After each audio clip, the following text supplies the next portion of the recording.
الحمدللہ وکفا وسلام علی عبادہ الذین اصطفیٰ اما بعد فاعوذ باللہ من الشیطان الرجیم بسم اللہ الرحمن الرحیم ان اللہ اشتری من المؤمنین انفسہم واموالہم بان لہم الجنہ صدق اللہ العظیم۔ اللہم صلی علی محمد وعلی آل محمد کما صلیت علی ابراہیم وعلی آل ابراہیم انک حمید مجید۔ اللہم بارک علی محمد وعلی آل محمد کما بارکت علی ابراہیم وعلی آل ابراہیم انک حمید مجید۔ واجب الاحترام بزرگوں، دوستوں، عزیز ساتھیوں، ہم بکے ہوئے لوگ ہیں۔ کس کے ہاتھوں؟ یہ ہمارے اعمال کے ذریعے سے ہمیں پتہ چلتا ہے کہ ہم کس کے ہاتھوں بکے ہوئے ہیں۔ جو بھی یہاں ہے وہ غلام ہے، آزاد کوئی نہیں ہے۔ جو یہاں آیا ہے وہ غلام ہے۔ اب کس کا غلام ہے؟ دو ذاتیں ہیں، دو ہستیاں ہیں۔ ایک ہستی رحمان کی ہستی ہے اور ایک ہستی شیطان کی ہستی ہے۔ دونوں انسان کے خریدار ہیں۔ انسان دونوں میں سے کسی ایک کا غلام ہے، اور یہ انسان پر منحصر ہے کہ وہ شیطان کی غلامی پہ اپنی زندگی گزارے یا رحمان کی غلامی میں اپنی زندگی گزارے۔ ان اللہ اشتری من المؤمنین انفسہم واموالہم بان لہم الجنہ۔ اللہ فرماتے ہیں خریدا میں نے ہے انسان کو، کہ اس کو خریدا، معاوضہ کیا ہے؟ جنت ہے۔ اب اس بندے کی مرضی ہے کہ غلامی رحمان کی کر کے جنت کا حقدار بن جائے، اس کی مرضی ہے غلامی شیطان کی کر کے جہنم کا مستحق اور وہاں کا باسی اور رہنے والا بن جائے۔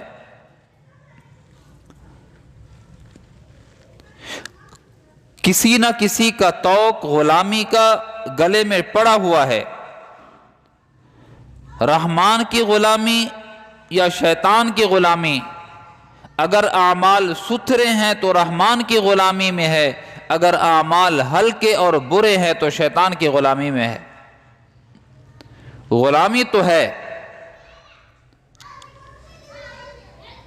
میں تو کہا کرتا ہوں کہ ہم 24 گھنٹے کوئی نہ کوئی عمل کر رہے ہیں، اپنے آپ کو تھکا رہے ہیں، 24 گھنٹے اعمال کر رہے ہیں، اور اس عمل میں ہم اپنے آپ کو تھکا رہے ہیں۔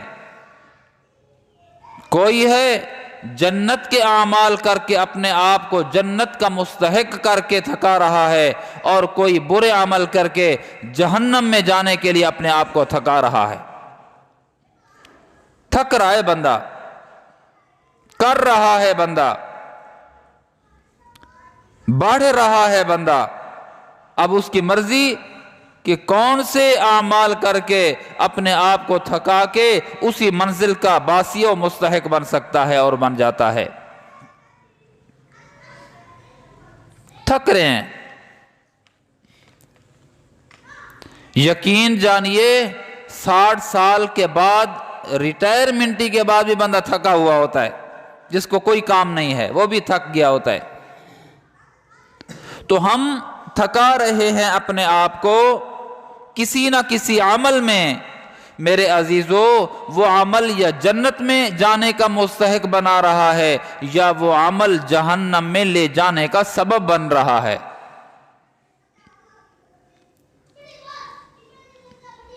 آج کی زندگی کا جائزہ لے لیں، آج کے 10 گھنٹوں کی زندگی کا جائزہ لے لیں۔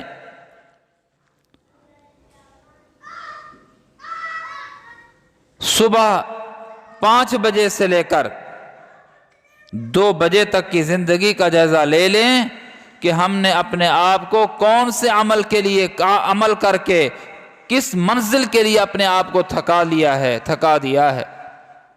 فجر پڑھی ہے، قرآن مقدس کی زیارت ہوئی ہے، اعمال صالحہ ہوئے ہیں، تو تھکن تو ہوئی ہے، تو یہ جنت میں لے جانے کا سبب بنے گا یہ عمل۔ اور اگر ہم نے صبح سے لے کر 2 بجے تک، 5 بجے سے لے کر 2 بجے تک اگر ہم نے اعمال صالحہ نہیں کیے، تھک تو چکے ہیں، لیکن یہ اعمال ہمیں جنت میں لے جانے کا سبب نہیں بنے گا، بلکہ جہنم میں لے جانے کا سبب بنے گا۔ کر رہے ہیں ہم، نہ چاہتے ہوئے بھی کر رہے ہیں کوئی نہ کوئی عمل، نہ چاہتے ہوئے بھی۔ مختصر سی زندگی ہے میرے عزیزو، مختصر زندگی۔ یہ تھکاوٹیں اگر اعمال صالحہ کی وجہ سے تھکاوٹیں ہوئی ہیں، اللہ کے 99 اسماء کی قسم، جو ہی بندہ مرے گا، مرتے وقت ساری تھکاوٹ، ساری کلفت، ساری مشقت ختم ہو جائے گی۔ مرنے سے پہلے اپنی جگہ اور اپنی منزل کو دیکھ چکا ہوگا۔ اور اگر گناہ کر کے اپنے آپ کو تھکا دیا ہے تو ابھی روح قبض نہیں ہوئی ہوگی، پہلے ہی اس کو اس کی منزل کا تعین ہو چکا ہوگا، اور یہ ساری زندگی اپنے ملامت اور لعنت کرتے ہوئے اس دنیا سے جائے گا۔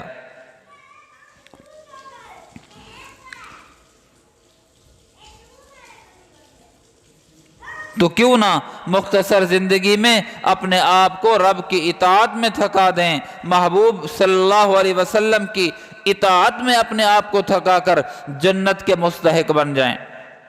وہ جنت جسے رب خود سجاتے ہیں، وہ جنت جسے رب نے محبت اور پیار سے بنایا ہے اور میرے اور تیرے لیے بنایا ہے، یعنی جنتی لوگوں کے لیے بنایا ہے، اس کے لیے ہم کیوں نہ اپنے آپ کو تھکائیں اور اس کے مستحق بن جائیں۔ وہ جنت کہ جس کے داخلے کے وقت یہ اعلان کر دیا جائے گا کہ یہ ہمیشہ ہے، کبھی تو اس سے جدا نہیں ہوگا۔ آج تو ہر وقت کسی نہ کسی چیز کا ڈر لگا رہتا ہے، یار سانس اپنا ہے اس کا بھی ڈر لگا رہتا ہے، سانس اپنا ہے وہ بھی اپنا نہیں ہے، اس کا بھی ڈر لگا رہتا ہے کہ کب یہ نکلتا ہے۔ اعضاء اپنے ہیں، اپنے اعضاء اپنے ہیں، کب یہ چھوڑ جاتے ہیں کوئی پتہ نہیں ہے، اور چھوڑ گئے، اپنے اعضاء چھوڑ جاتے ہیں۔ وہ دماغ جس پہ پلاننگ بنایا کرتا تھا، عمر کے ایک حصے میں جب اللہ کی مشیت اور ارادہ ہوتا ہے کہ یہ چیز نہ ہو، تو پھر وہی دماغ جو سوچیں اس میں تھیں، اس میں پلاننگ ہوا کرتی تھی، وہ پھر اپنی بیوی اور اپنی بیٹی کے درمیان فرق بھی نہیں کر سکتا۔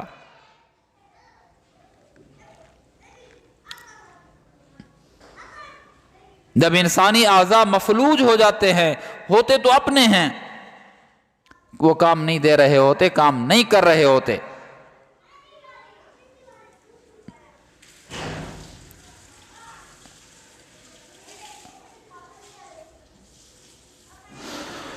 تو میرے پیارے، اپنے آپ کو اعمال صالحہ میں تھکا دیں، جنت میں مزے ہی مزے ہیں۔ پہلا اعلان یہ ہوگا، اے بندے یہ تیری ہے، یہ جنت تیری ہے، کسی اور کی نہیں ہے، تو ہی اس کا ہے، اس کا کوئی اور نہیں ہے، یہ ہمیشہ تیرے لیے ہے، ہمیشہ تیری رہے گی، یہ جنت ہمیشہ تیری رہے گی، اس سے تو نکالا نہیں جائے گا۔ کیا ہی مزہ ہے، یہ جنت تیری ہے، کبھی اس سے نکالا نہیں جائے گا۔ دوسرا اعلان یہ ہوگا کہ تو داخل ہو رہا ہے جس طرح جوان ہو کے داخل ہو رہا ہے، ہمیشہ جوان رہے گا، کبھی بوڑھاپا نہیں آئے گا۔ ہم سب اپنے بالوں کو کالا کس لیے کر رہے ہوتے ہیں؟ جوان نظر آئیں، لیکن پھر بھی جوان نظر نہیں آتے۔ جھریاں بتا رہی ہوتی ہیں، انسان کے خد و خال بتا رہے ہوتے ہیں کہ نقل ہے، اصل نہیں ہے۔ انسان کی چہرہ بتا رہا ہوتا ہے کہ اس نے اپنے آپ کو جوان بنانے کی کوشش کی ہے، یہ رنگ کر کے اپنے بالوں کو کالا تو کر سکتا ہے، لیکن جسم پر جو جھریاں آ چکی ہیں اور جسم میں جو وہ پھرتی اور کرنٹ نہیں ہے، وہ تو چغلی کھا رہا ہوتا ہے کہ یہ جوان نہیں ہے۔ فرمایا جب جنت میں بندہ جائے گا، دوسرا اعلان یہ ہوگا کہ تو ہمیشہ جوان رہے گا، کبھی بوڑھا نہیں ہوگا۔ کیا ہی مزہ ہے، جوان۔ اور تیسرا کہ تو صحت مندی کی حالت میں جنت میں داخل ہو رہا ہے، صحت مند رہے گا، کبھی ایک لمحے کے لیے بھی بیمار نہیں ہوگا۔ مزہ ہے، کیا مزہ ہے۔ یہاں تو کھانسی ہے، یہاں تو بخار ہے، یہاں تو کرونا ہے، یہاں تو وہ بیماریاں ہیں، اللہ معاف کرے، اللہ معاف کرے، نام لیتے ہوئے بھی بندے کی روح کانپ جاتی ہے۔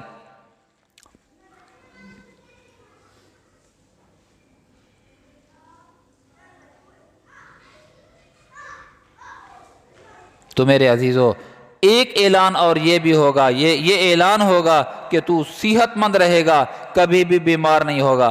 کیا ہی مزہ ہے۔ اور آخری اعلان یہ ہوگا کہ رب نے کرم کیا، تیرے اوپر راضی ہوا اور اپنی رضا کی وجہ سے تجھے جنت میں داخل کیا ہے۔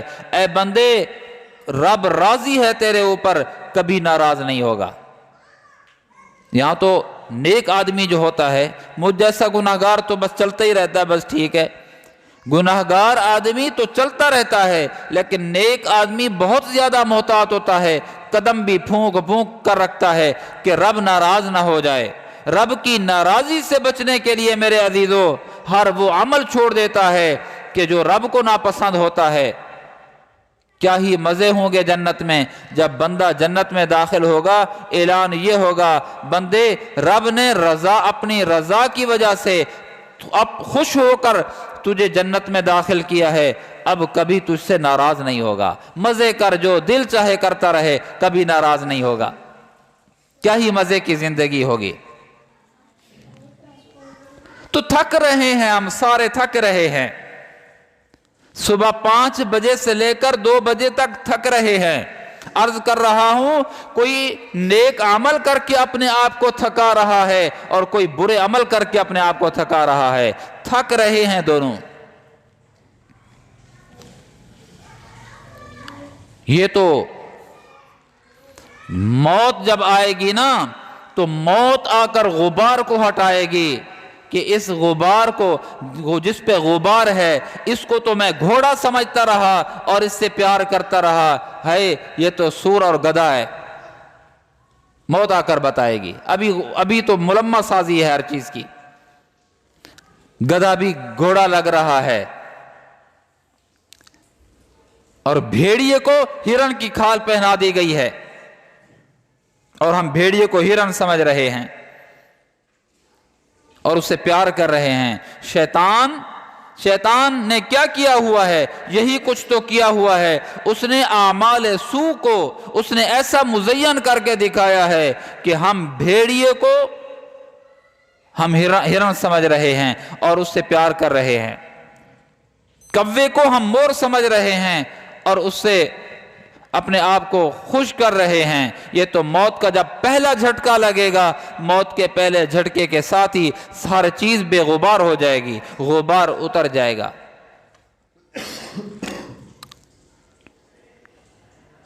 تھکا رہے ہیں، بس اپنے رخ کو تھوڑا سا پھیرنا ہے، تھوڑا سا پھیرنا ہے، کام بن جائے گا۔ نبی صلی اللہ علیہ وسلم نے حضرت عمر جو جرأت مند اور غیرت مند تھے، جلال والے تھے، ان کے مزاج کے اندر سختی تھی، اللہ کے نبی نے ان کو یہ نہیں کہا کہ جرأت کو ہٹا دے، غیرت کو ختم کر دے، اللہ کے نبی نے یہ کبھی درس نہیں دیا، بس رخ پھیر دیا۔ فرمایا جرأت ہے نا، پہلے اسلام کے خلاف اس جرأت کو استعمال کرتا تھا، مجھ محمد کی صحبت میں بیٹھنے کے بعد اس غیرت اور عظمت اور جلال کو اسلام کی بلندی کے لیے خرچ کر دے اور صرف کر دے۔ یہ کیا، رخ پھیر دیا۔